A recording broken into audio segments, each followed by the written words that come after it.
Во второй половине дня в президентском дворце Аль-Шати состоялась встреча национального лидера туркменского народа, председателя Халк Маслихаты Туркменистана Гурбангулы Бердмухаметова с президентом Объединенных Арабских Эмиратов шейхом Мохаммедом бин Заед Аль-Нахаяном.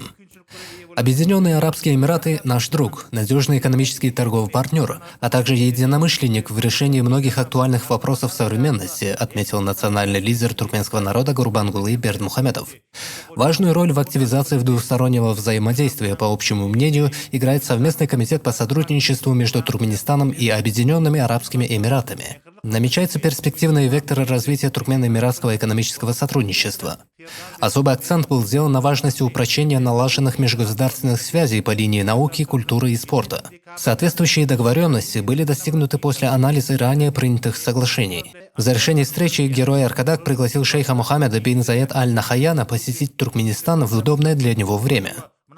Рабочий визит национального лидера туркменского народа, председателя Халк Маслихаты Туркменистана Гурбангулы Бердмухаметова в Объединенные Арабские Эмираты продолжается.